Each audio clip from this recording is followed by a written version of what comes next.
jẹ́ tó tali mi wá sọ gbèsè àlìsá òjìrẹ́yà ògànlọ́ àsìkò lọ́sọ̀ mi jọlọ bí ọ tẹ́ḿpẹ́lì wíwẹ́lẹ́mẹ̀ òkúrú hàn pẹ́wọ́ lọ́tọ̀ ẹ̀ sẹ́pọ̀ mi àwọn apá ọlọ́tọ̀ lẹ́ni jẹ́tẹ̀ ló ṣẹ̀ṣẹ̀ mi tán.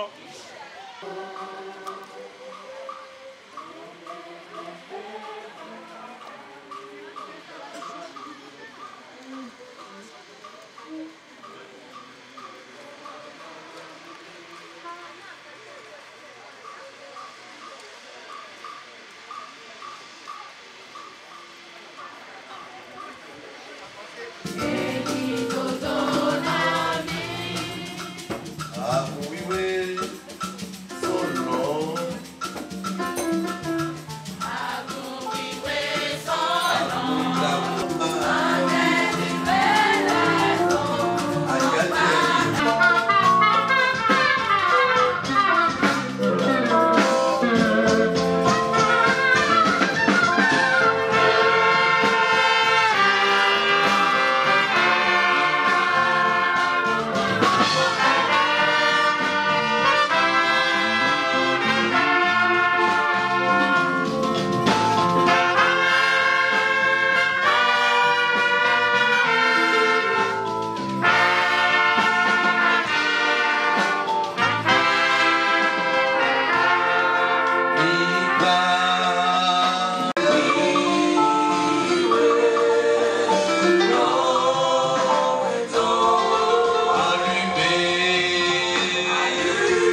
Au Christ à Holoché.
n'a prend à l'itoa de we.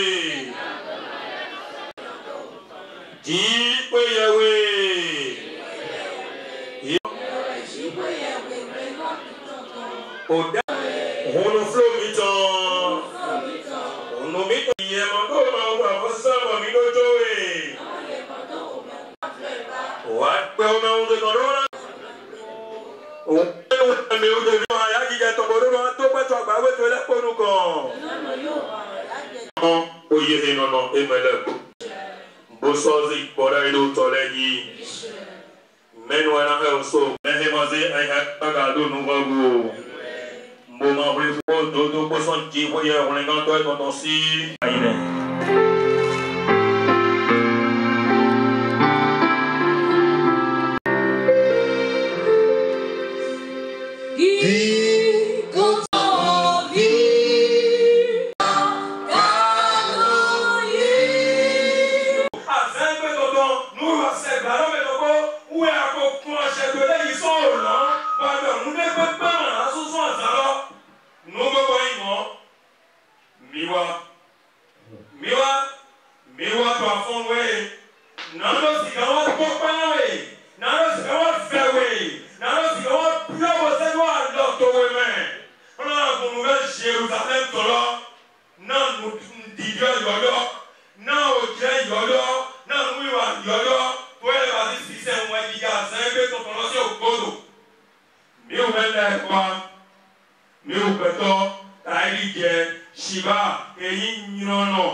Of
Adona do popo mi toledo. Azala na sogbe. Mini adekuna dagbe awana do popo mi tole. Ewe adra ache. Agunwege. Eje mi te ganguwege membe to ego basi. Yewa bo to pedo nawe. Oto lebla no ye. Susu gege abasi na mi. Vudi wa kle to go we to bo to kudo nya to mi tole wa jona. Je ne l'ai tourné là, tu n'es plus au popo mitole, mais je ne golona tourné là, va golona au popo mitole. Pour vous voir que la dali, j'allais, je me vois que tu es présent mitole. Pour vous voir que la dali, c'est la gâterie pour couler au popo mitole, dit, auto lève la noyée, j'allais, mi vois qu'on a passé à gérer ton idée, dit, qui qu'on a ton idée, dit, passer au popo mitole, daga, non pas, boulot. Tu es que là pour une âme, je me vois le profitole. Que Jésus Christ nomme. Kono no te kakari owe. Yeno no ai bala koni gono ki go eto. Nisha. Bodo nisha. Amen. Kala yo ko so kale wa. Lo kala la ti o so kale wa. Ka to le la yo. Kalo pa. Amen. Ka ko le ni bo to bo ye. Pa ti Olúwa. Yo le bebe ni ko kan wa. Gbọ́ láti ọ̀run tó kọ́ra mọ̀ Jésù. Ó fi ilẹ̀ ṣe àsán tó yẹ, òkúrú náà yẹ, èyí ló fúlọ́ mi tán èmi tó wà ìrànlọ́ lẹ́gbọ̀dọ̀ pẹ́ gbogbo pípa jẹ́ àkọ́ tó ìlọ́lọ́ lẹ́mẹ̀. Ìjọ òbí mi dúpẹ́, òkúrú náà yẹ, ilé ìbúdé rẹ̀ náà ìrànlọ́ mi tán jóná. Síbẹ̀ bẹ́ẹ̀ àìdólẹ̀ níwé, àìrò jíjà rẹ̀ tán àìrò ìtàn zùn wíwé. Wọ́n ayé wa náà mi jìjọ fò, òkúrú náà yẹ, ìjàkùn èrò lónìí kan tó ìwúra lọ kó tó kọ́. Okuru no ato agunto wa hiho to agunto eto agunto ni vunda timbo agun kan ta mi tan leye tin tonu kan to na to yi na di gan na to azon to wa asidan yan kan pa won etan na yi wa didi bese na yi ko edo gbe ni wa azon to afun san ni Jesu aholo wo do mi tan le to alo to eme Minadu minasho Okuru ye oya odafo bese Okuru wa gba àwọn ayiran kan le adike mi mo gbe na gbon le lera mi blow ba ibi hoto mi ton no hepe to tu ile Okuru ye ore mi na ba si hele godo le de mi le gbe hele bona loko nko we Jesu Kristo me Mi na ba si le ko ni so de we wa owó tó ní wàásù kó mi kó yọ àgùn sísan owó òràn tọ̀tọ̀ mìíràn bá sísan lọ́kùnrin tọ̀wọ̀n mìíràn jẹ́ kọ́kọ́ ta náà tó sọ̀gán sà náà tó sọ̀gán họ òkúrú náà wá bá sí kó mi kó áńgẹ́lì kẹnu kọ́lẹ̀ ní wá kọ́ kó mi kó áńgẹ́lì kẹnu sálẹ̀ ní wá sà kó mi kó níbi àgùn sísan owó òràn tọ̀tọ̀ tó nù kan tó òkúrú náà kó dẹ́ náà àgùn lọ́nà mi ṣe sí pípé lọ títò ìtọ́lẹ̀ òkúrú náà di ké náà ní sọ̀gán yín títò dàgbé àṣẹtù ní sọ̀gán kan tó éje sídàgbé náà kò náà lọ́gọ́ nǹkan Jésù Kristo tọ́mọ̀. Jésù Kristo ìkódó òwe ìwọ̀n ìdíje tán ju ìhẹ̀ mímọ̀ ìwọ̀n ìdíje òwe àgùn òwe Jerusalem tán. Era comido pelo mina to wile do kaka do ido. We ka ya tita mina mu owe weta toreton. Owe weta toreton. O ta to awo. Ni beso afo eto wolo poto do je ko iwe awe. Owe weta toreton o ta awo afo wolo po do je ko iwe awe. Idore. Okuru no sodo na ovi Israel tole do. Et B, il m'a compris, où ils sont égyptiens laissés. Pour eux, sont amolés laissés. Sont au vie amolés dans laissés. Pour eux, sont philistins laissés. Il doit nous les gars, pour Amalekino les pots, pour moi, nous les pots.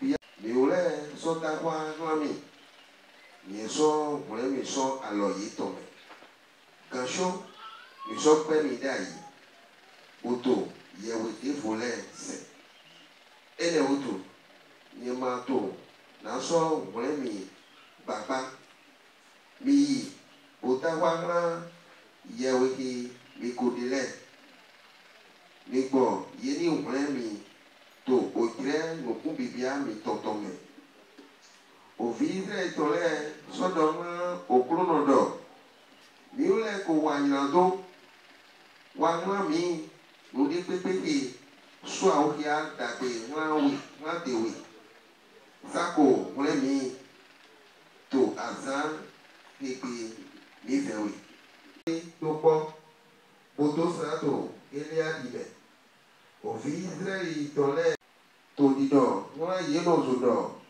mɛnu wɛ ewɔ okpɛ mi do to ŋa to yi kpɔ lɛ.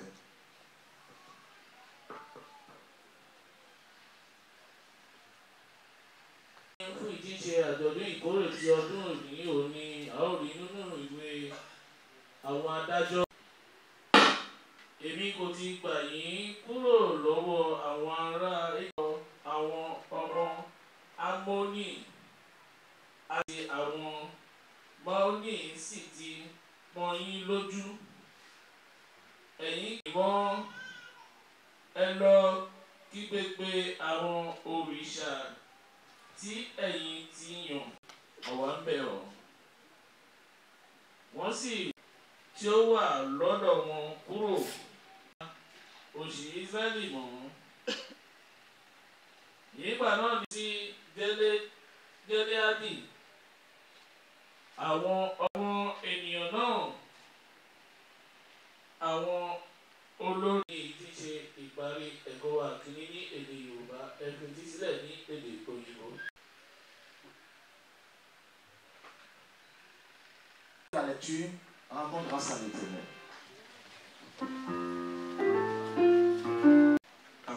Très vaste. Nous allons remercier d'abord l'Éternel pour cela. Et le fait qu'il nous ait amené ici sans problème, nous allons lui dire merci en nous levant pour prier cette fois. Alléluia. Alléluia. Alléluia. Alléluia. Alléluia. Mais ce n'est pas ici au cours d'une fête des boissons. L'argent qui tombe en fait des boissons là est comptabilisé par le Saint-Siège. Donc il n'y a pas de signe de pression le jour de la fête des moissons. Non. C'est les autres dimanches. Vous allez organiser pour terminer le temple et que Dieu n'est pas à votre assistance. Donc il prie pour cela pour vous. Excellence. Vénérable suprême évangéliste Sinko Pojo-André, président de la région Borgo, représentant le révérend pasteur Benoît Adou empêché. Excellence, vénérable suprême évangéliste Cédala, président de la sous-région Borgo-Nord. Excellence, vénérable supérieur l'évangéliste Xavier Rodrigue, membre du ST, dignitaire de l'Église en vos rangs, qualité et cadre respectifs, dévancières, fidèles de tout rang, parents, amis et sympathisants. Le vénérable suprême évangéliste Traoré Yusser, chargé de la paroisse de Jérusalem de Parabou, le comité paroissial, le comité de l'année de la retraite, dont le président est le vénérable Simona Rodrigue, et tous les fidèles de la ville paroisse vous souhaitent la bienvenue. Nos apports matériels et financiers sont attendus. L'Éternel Dieu de Shofar va les valoir. Nous conduira au centuple et nous amènera sains et saufs dans nos demeures respectives. Les fêtes en cours dans la région, dans ce mois-ci, et le samedi, le 16, notre sœur est la prière de 3 personnes. La première personne est le futur évangile chant de Dieu de David. Et la première personne est le général prière de nature. La première lecture dans Genèse 10, chargé de la paroisse de Tobarou Est, par le Seigneur évangéliste Joseph Tosso. Les annonces à votre serviteur. Prédication, c'est sur le président de la religion. C'est quand il y a une prédication. Donc, l'intervention finale.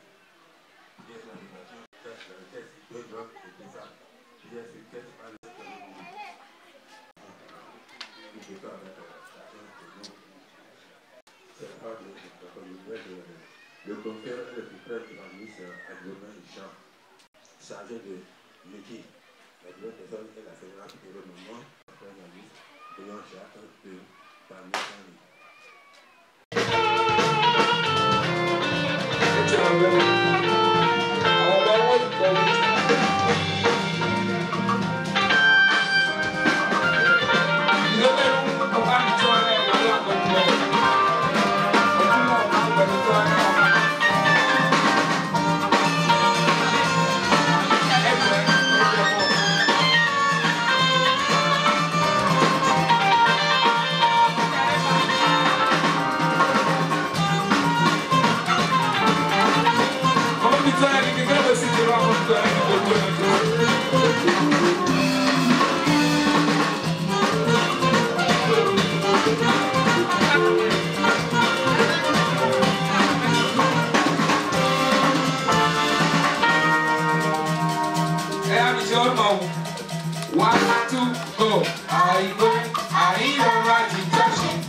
Zaga, zaga, zaga,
Et on va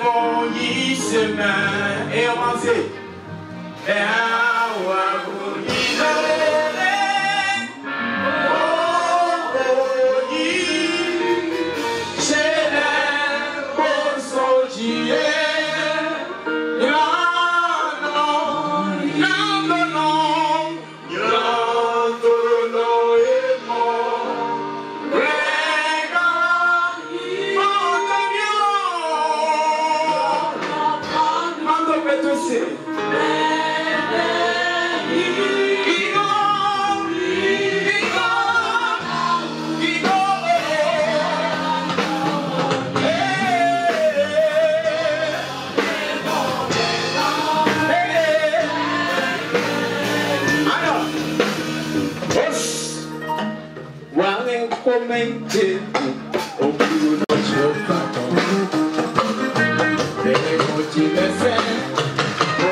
Et bien, personne ne peut pas le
Dans le beau nom de notre Seigneur Jésus-Christ.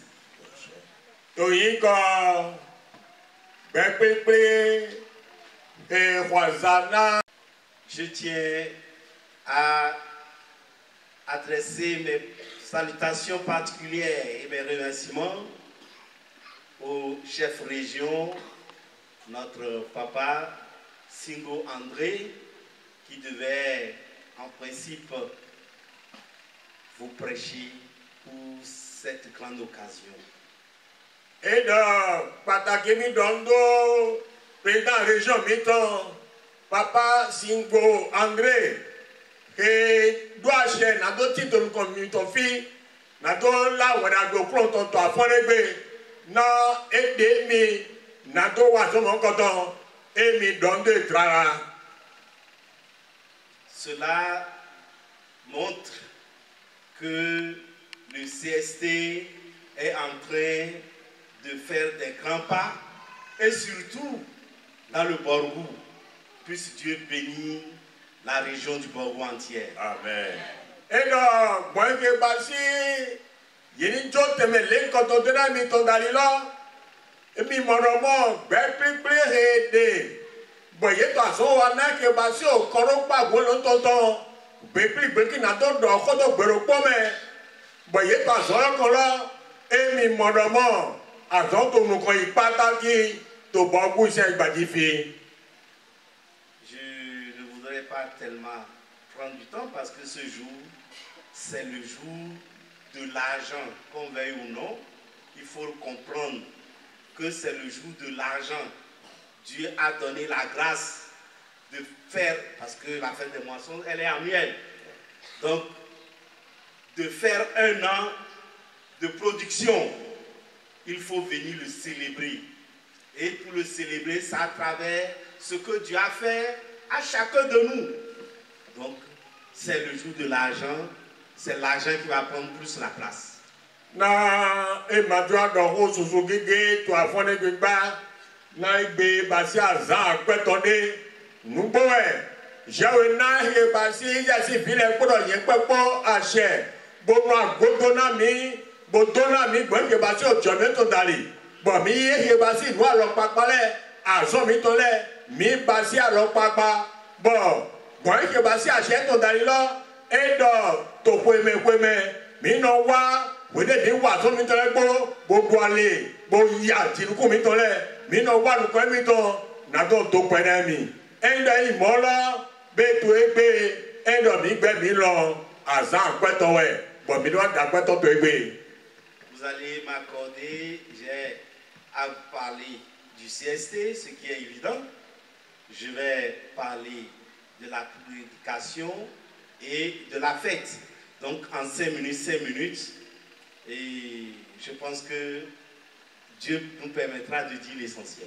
Et là, na totita me e bien do kodo gbekpekpe ke yin azon ato na kono po gbekpekpe agun lo toto to e kezo ne le pepo me to aweto e bi na do kodo ke ba si oho re de na mi to afone gbele to godo e ke loto mi a do ho mo ke ba si ohun ejije ton dali cheju atonton endo ejo jiwewe gbegbo to mi ji lo eke mi le na to dole mi na do poprepo nse.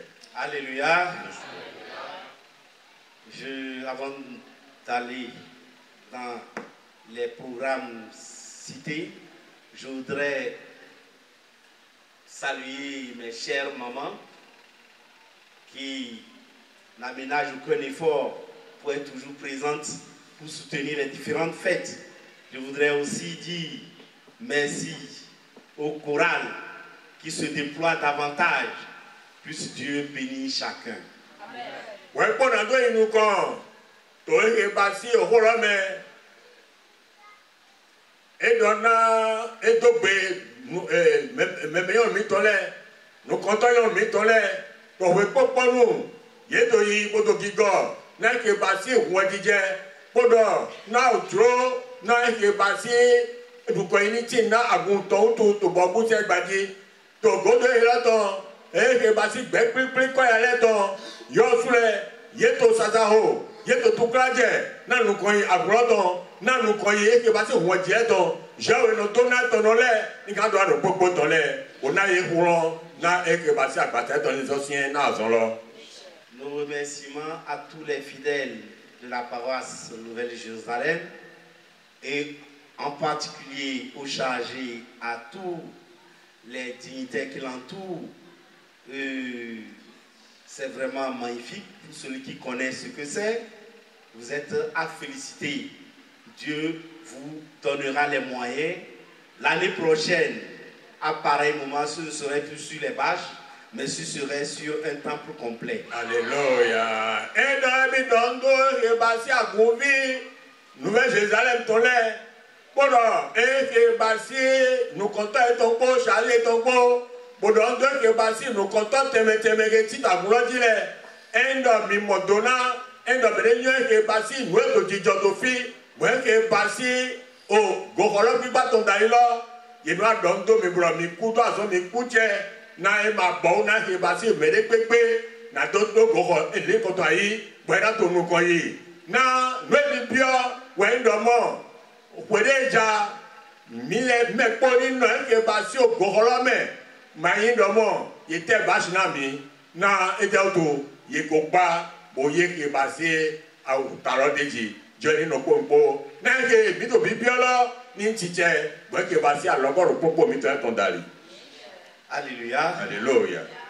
Donc, nous n'allons plus revenir pour expliquer ce que c'est que le CST.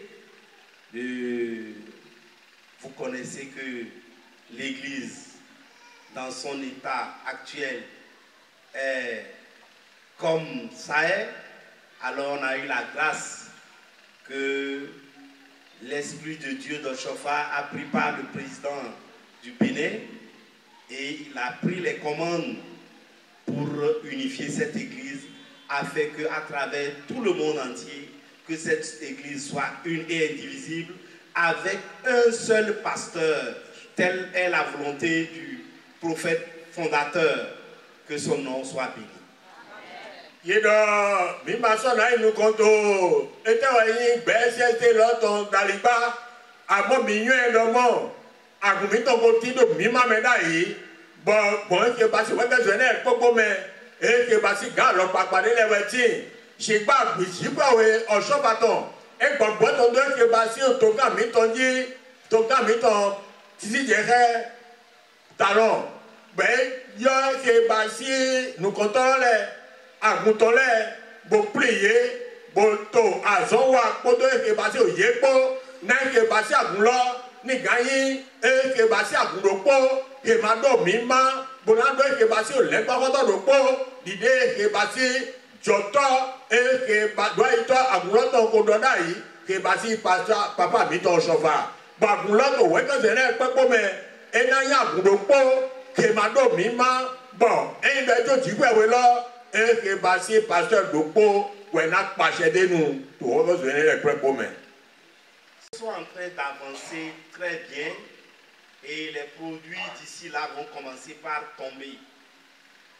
Na azolo et basé betalo et to azonwa, ba azolo to nous ko gani ba nous to titondo et basé azolo mele na to mademe et les po na indi de ton na que basé beto les po. Au niveau, je prends tout simplement, au niveau des soutanes, les travaux sont très avancés. Et vous voyez, si vous prenez l'église céleste, c'est Porte-Nouveau Paroisse Mère, plus Imekor, où Papa a fini. C'est l'alpha et l'oméga. Donc, quand on parle de l'église, c'est Porte-Nouveau et Imekor. C'est ça qui fait l'Église céleste. Donc, si nous prenons les tenues de la paroisse mère, surtout les grands grades, vous verrez qu'il y a des différences. Vous allez voir déjà que papa et moi, nous n'avons pas les mêmes tenues. Hein?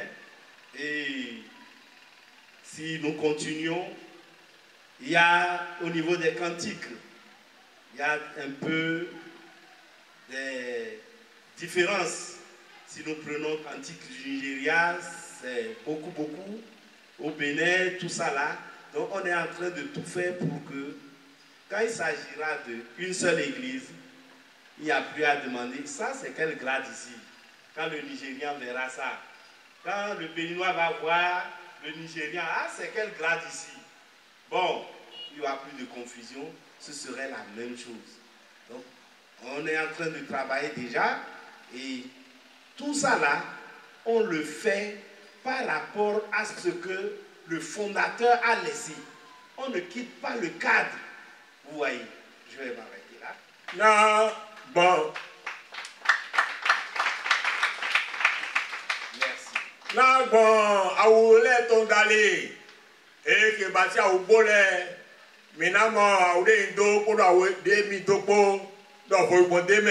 Alléluia. Alléluia. Je voudrais aller du côté de la chorale. Le CST a rencontré le bureau national de la chorale. Et ils sont déjà en comité paritaire, c'est-à-dire ceux de Imekor, ceux du Bénin, pour pouvoir sortir un seul cantique. Ça dit quand on dit numéro 1, Angoum au Bénin, je suppose, c'est quoi déjà un cantique numéro 1? Coran, Jéry Moyama, que ça soit aussi le numéro 1 Aimeko Jéri Moyama. Si on prend le dernier cantique, ça dit numérotation, au Bénin, que ça soit la même chose aussi. Si on a 1000 chansons au Nigeria, ce serait 1000. Et qu'est-ce que le bureau est venu nous dire? Ils disent que quand on a commencé par travailler avec le Nigeria, mais ce que nous avons reçu, on a remarqué que il y a 220 cantiques révélés que le Nigeria ne connaît pas, ne possède pas. Mais nous, on a eu ça ici avec Papa Oshofa. Il y a 275 que le Nigeria possède et que le Bénin ne possède pas. Vous voyez, nous sommes là, nous perdons. Ça veut dire que nous perdons 275 que le Bénin ne connaît pas et pensent qu'ils ont tout. Là-bas, ils pensent qu'ils ont tout, alors qu'il y a 220 qui n'ont pas. Vous voyez? Donc, l'union, ça fera le pied pour toute l'Église. Et là, Minana Hiale, des Bidoboko et Tondaïdomo, Raoul Malole, to Nigeria, Kodo Bénin, Kodo Rendopo, bah, Tita, Rantita, ouais, Tito, Bénin, là, et Rantita, Nigeria, donc. Oh, ma godo torole, wepu godo torole, et dopo mon filet beau. Wene, yétua baïmo, yétua ke basi, au bureau national de suivi, quoi y a ton bénéfice, bozo yo, rabbe tole, to Nigeria. Wene, y va to idodomo, au ran, big boss, si on rendait les tiens. Bon, yé to bénéfice, bon, 220. Bon, dès les sorties, bon, Nigeria nous dit, ben, non, big boss, ben, 275 dedans. Bénin, si, mais 220, dès les yéfia, bon, Nigeria, Nigeria, les manuels. Bon, Nigeria, les yéfia, 275, bon, Bénin, les manuels. Et maintenant, nous coupons, non, nous disons, là, il y en a bien beaucoup de et bâti 220 Bénin, pour 275 Nigeria, il y en a bien beaucoup de ben, il y a un mado polo, nous, ouais, que je n'ai pas comme bon, pour vous dire, ma son antimba. Alléluia. Alléluia. Il y a beaucoup de choses qui, on ne va pas, si on doit tout détailler, on va prendre du temps, mais le peu que nous voulons expliquer, c'est pour vous faire comprendre que le travail avance. On pensait que cette année, on aurait un site pour tout, en tout cas un site officiellement, même s'il devait avoir le second site, ça dit, c'est les deux sites. Imeko, c'est mes plages Imeko. Donc, comme on n'a pas pu retenir officiellement, parce qu'on n'a pas encore pu sortir un seul pasteur, alors officiellement, c'est les deux sites qui sont autorisés dans le monde entier pour célébrer la nativité de 2025.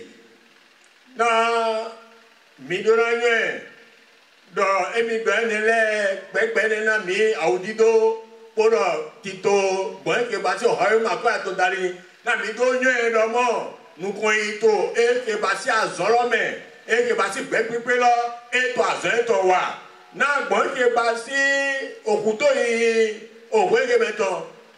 Na, oh, et que Bassi, Fiawewe, il doit aider, et bien, il est tout. Na yeba kokwe go boko de eke basi nous comptons le pot to eke basi papa de bupodo oshofa potome ou ezombo yedo do po nano eke basi bénéfice boye eke basi o seme fie mi o idai fie mi gbato mi agbazo yi to were me bo do po anso ti to imeko na eke basi wekezo enele po bo o fia reti aya wonli ana yi kuto to flen awa benefi ana ikuto to fi amo fi e wole ba so ti gbe na so ba kuto te na agolo totoba. Alléluia. Alléluia. Que Dieu, donc on a beaucoup besoin de votre soutien en prière Parce que ce sont des hommes qui travaillent et aucune œuvre humaine n'est parfaite. Donc vos prières vont éclairer, vont donner l'intelligence et la sagesse pour qu'il n'y ait pas de dérapage. Si cette église est bien faite, c'est surtout pour vous la jeunesse. Nous sommes en train de faire comme ça, mais si cette église est parfaite, ce serait votre fierté. Priez beaucoup pour que nous arrivons à effectivement à un seul pasteur mondial.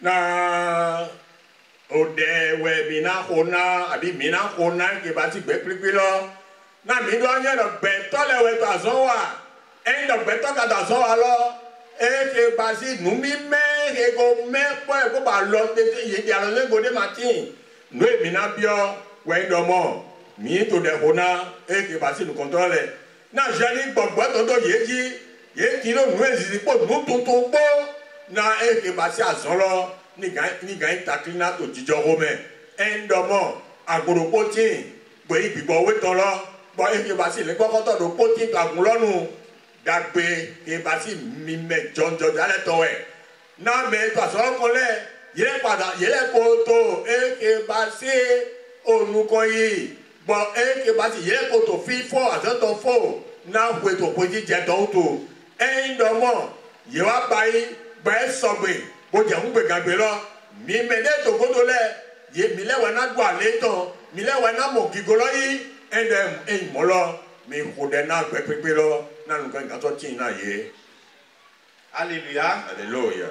Nous avons écouté deux lectures, et la première dans Juge et l'autre dans Matthieu. Je voudrais que celui qui a la lecture, la première, puisse nous la lire. Oui. C'est une question. Est-ce qu'il ne nous a pas délivrés des Égyptiens? Non, oui, oui, d'accord. Dès qu'il y a un minute à eau, il a besoin à faire un polo, et qui cambie l'Égypte, il est le monde. Mais, et puis, ma frère, il y a un qui est basé à l'eau, et qui cambie l'Égypte, il vient le monde. Mais, ma frère, il y a un qui est basé à l'eau, et qui est tombé. Continue. Et le rôle bien, il cambie l'Égypte. Continue. Continue. Continue. Alléluia. Oui, c'est bon. Si on veut aller trop là, ça va nous prendre encore du temps. Alors qu'on chasse derrière le temps. Mais c'est le temps qui nous chasse. C'est un peu confus. Non, c'est le temps qui nous chasse. Alléluia. Alléluia.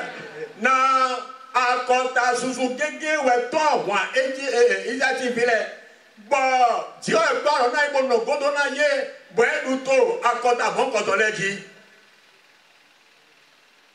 Pour un petit exemple, je demande de lire Exode 12, 29. Comment le peuple d'Israël a été délivré de la servitude de Pharaon. Au milieu de la nuit, l'Éternel frappa tous les premiers-nés dans le pays d'Égypte. Voilà. Vas-y. Depuis le premier-né de Pharaon, assis sur son trône, jusqu'au premier-né du captif dans sa prison. Merci. Na owero to do en pe gboro mo e ba si ti wewe e ba si obi ponji Pharaon ton ke si ayin to asin po akoto loji kaka je kan won to golo to loji obi ponji to le ye wo ti we wo e ba si obi le po. Si nous prenons Pharaon et que c'est un combat de guerre pour protéger son enfant, combien de légions qu'il va mettre pour la protection de son enfant?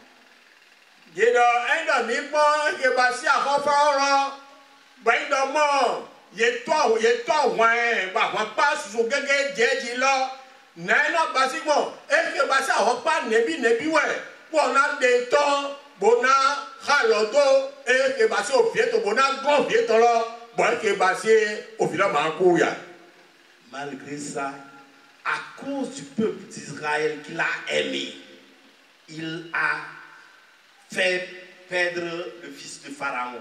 à cause de ce peuple, pour que ce peuple soit délivré.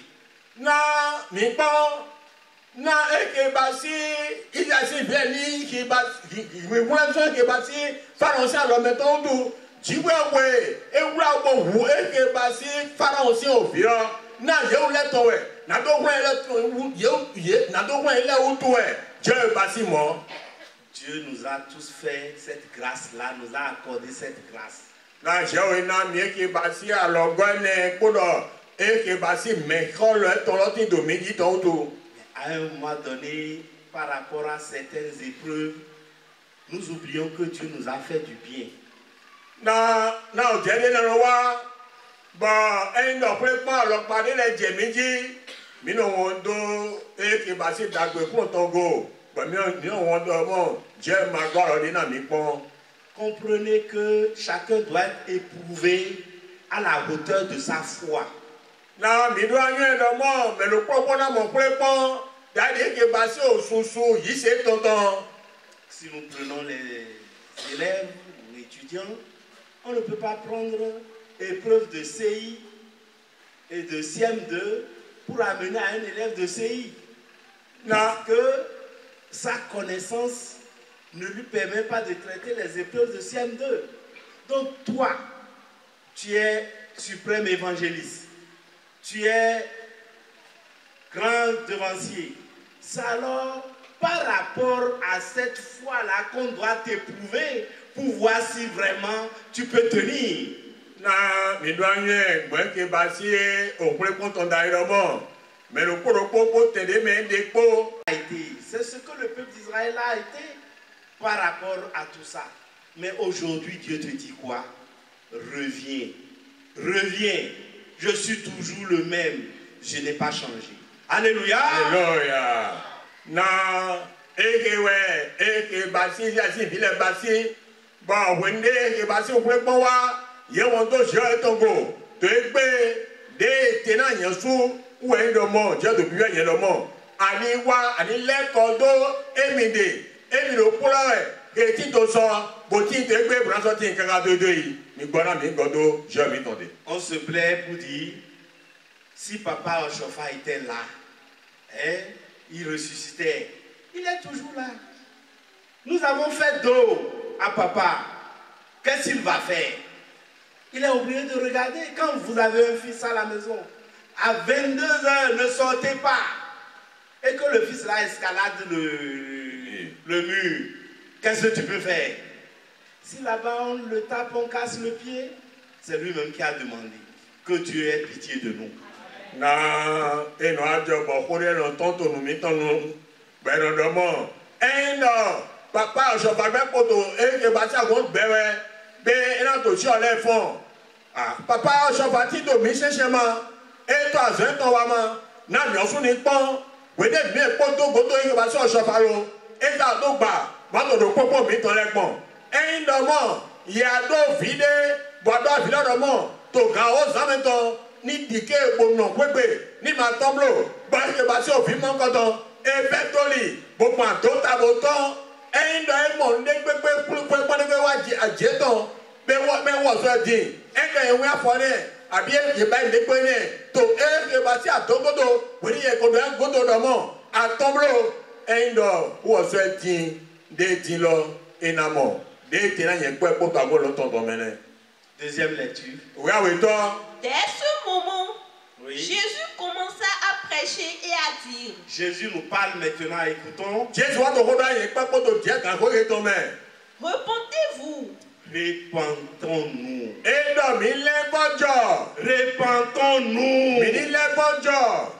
Qui ici peut se lever et dire que lui, il fait comme Jésus le demande?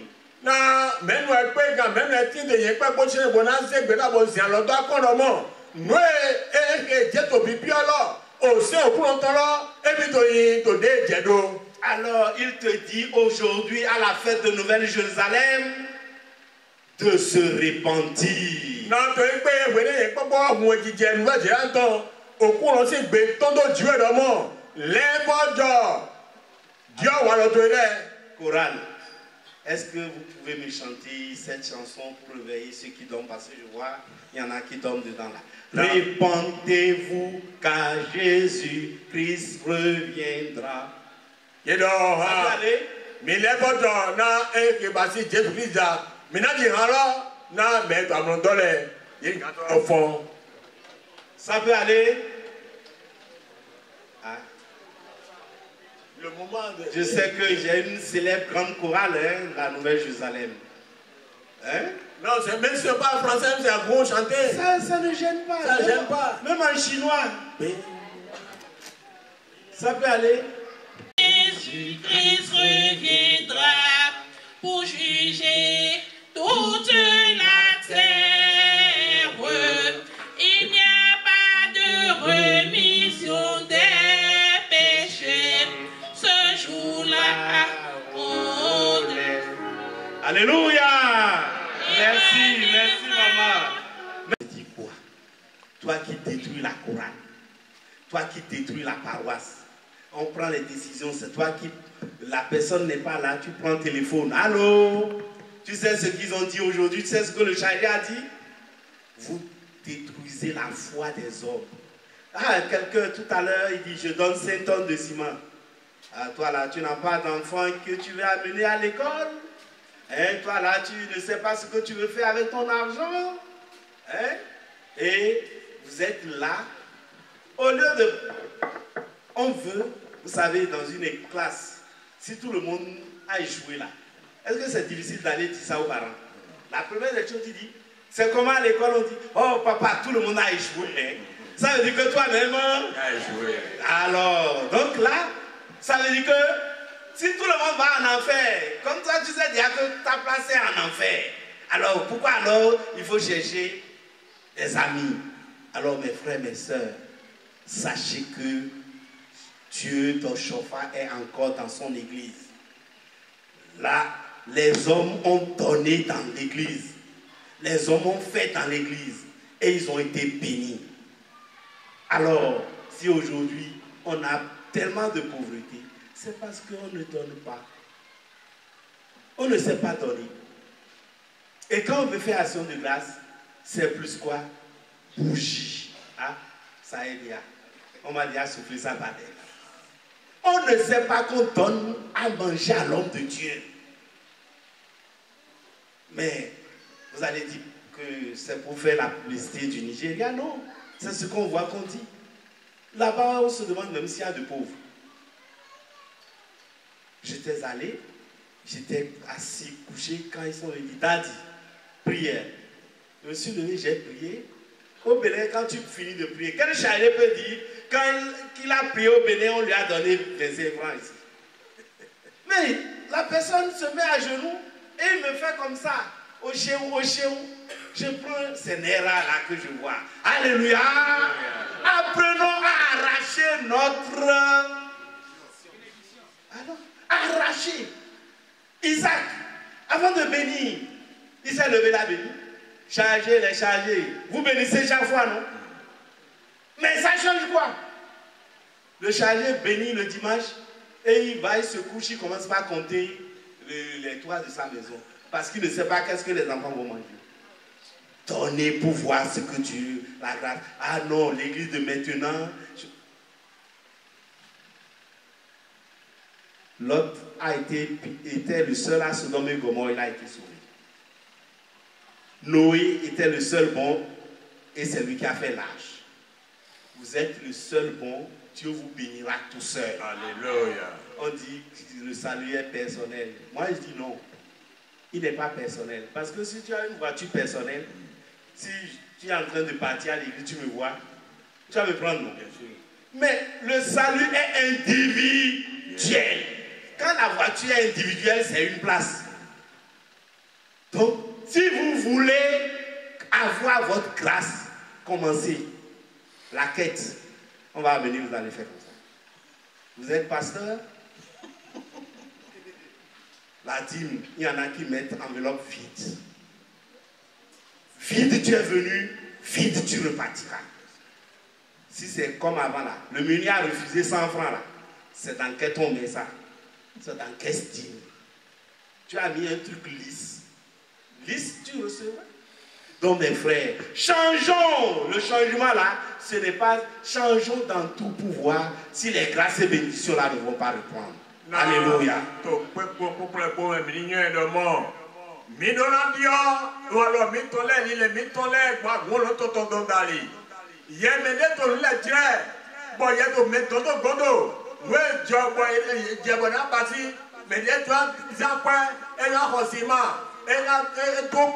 Nado ye ke basi akwa na ke basi go front to igba e be bi na khoran temetemele na ke basi koya abi be na bali bale agbogodo akabi na mo be ye de ma do hundo do godo igbe ya bitole agoso we ko e tole a bi ma so do go ran gba lo wo do na e do pado e bi na ke basi sima tono atowa do du adogodo odojodo godo inú àtòjíjẹ yẹ lọ́rọ̀ bí gbẹ̀tọ́ ló fẹ́ lọ́mọ yẹ ná basile búra basile bí a tán ayé kẹfà tẹlifóònù ayé ọmọlọ gbọdọmọ àlọ́ ìlọ́lọ́gbò ẹgbẹ́dìẹ àtò àjàntọ́ ọ̀tọ̀ àgbọ̀lọ́ tọ̀tọ̀ mẹ́ àtò ìkẹfà sí àgùngbàdo jẹ́ bí ọdún ẹgbẹ́dọmọ ànílẹ́kọ̀ọ́sọ ìkẹfà sí àzọ́hún kọ́tọ́lẹ́ dàlí ìkẹfà sí àzọ́dẹ yẹn ná basi àzọ́hún kọ́ ìtàn àzọ́hún tótó ìkẹfà sí àpò òkúròtọ̀ mẹ́ na emato fo gagarano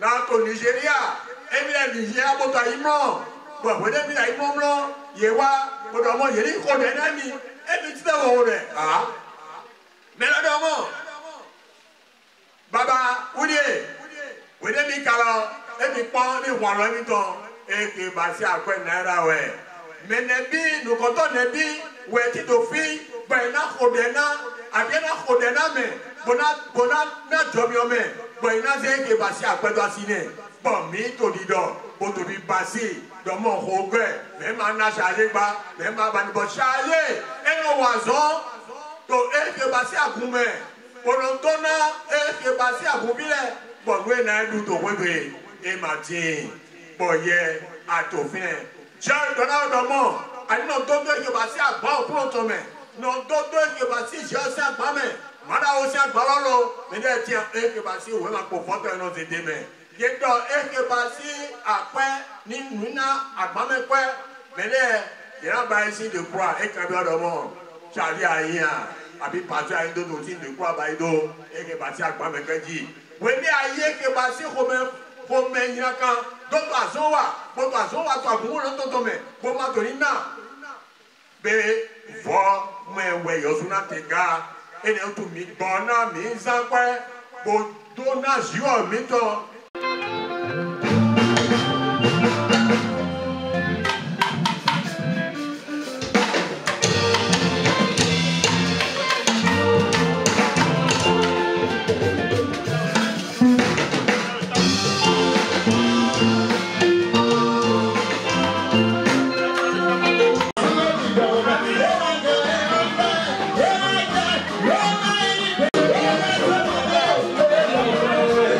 Yeah.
ṣàìṣọ̀pẹ́. Èmi kan lè ṣàìṣọ̀pẹ́. Oore tí Jésù ṣe fún mi. Èmi kò lè ṣàìṣọ̀pẹ́. Wọ́n ti lọ bí ọ̀rẹ́ àlàyé ọwọ́ ẹ̀ lọ. Ṣíṣẹ́ mi kò mọ̀ pé ènìyàn bàbá ló ń fẹ́ ṣe é. Orúkọ ìlànà orúkọ Jésù orúkọ ìyá. Àkàtì tó bẹ̀rẹ̀ nígbà tó fi sàlọ̀. Ìyá ọ̀dẹ́ òkè ìjọ lókè.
Jésus-Christ, Michel Wiwe,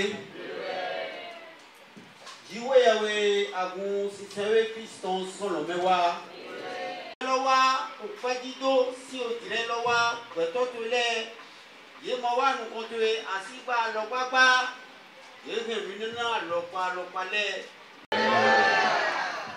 Mendo, et nous Moubeto Yemen. Nous avons été tous les élèves de nous peut-être tous les j'ai l'on a commis l'on a bouilli non mais les coco de wafile peut-être il est beau et non et passé à Gunogodo nando yo kwewa o avec Jésus-Christ oui marokodo tok benoton ko kukuno kuboto ko okuno akuse olonto ton e ki aloboyo pe do no ile dona peto le ko oui, quand Jésus-Christ t'emmène. Michel, Jésus-Christ. Alléluia, Alléluia, Alléluia, Alléluia, Alléluia. Dieu Père très très saint, Dieu de lumière, Dieu de pitié, plein de bonté, Dieu notre roi. Il y a un an, nous étions ici. Et pendant ces 12 mois, Père, tu nous as assistés, tu nous as protégés, rehaussés.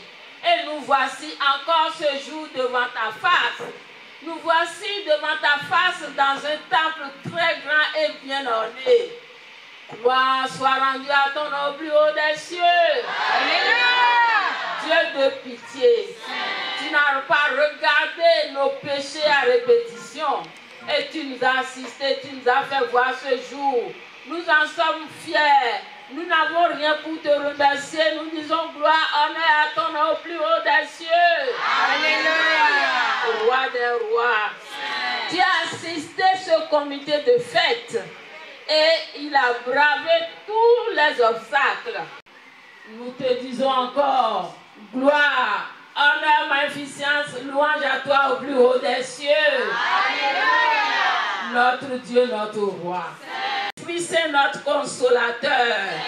Nous vous disons merci. Merci infiniment.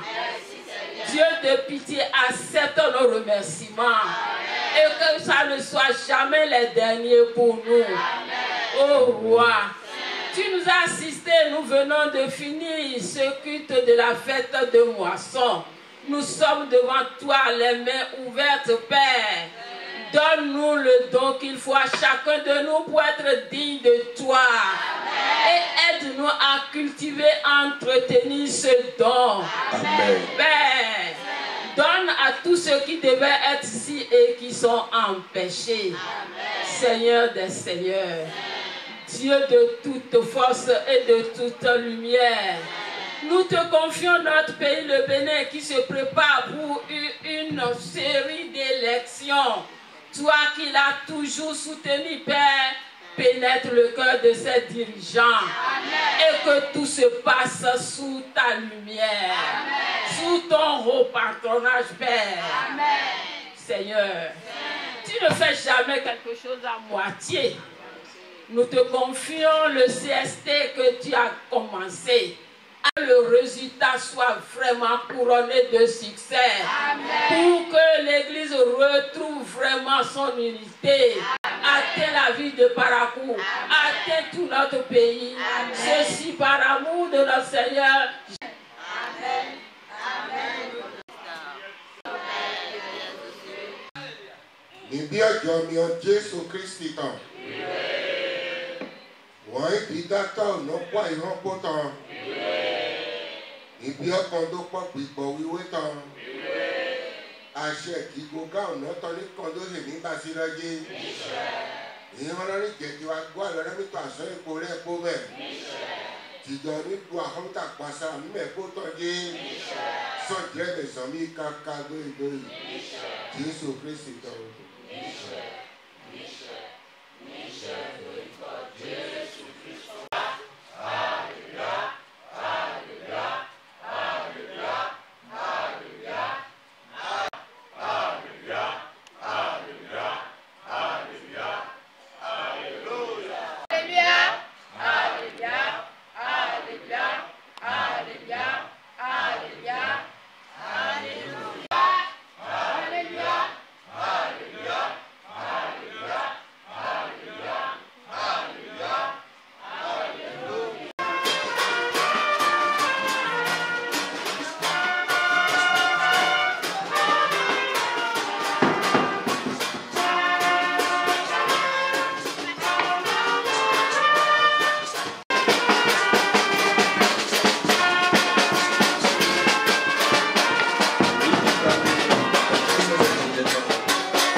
Wàyí báyìí di, kò náà tú àlọ́ kìnnà sọ̀rọ̀ ẹ̀, àbí iná ń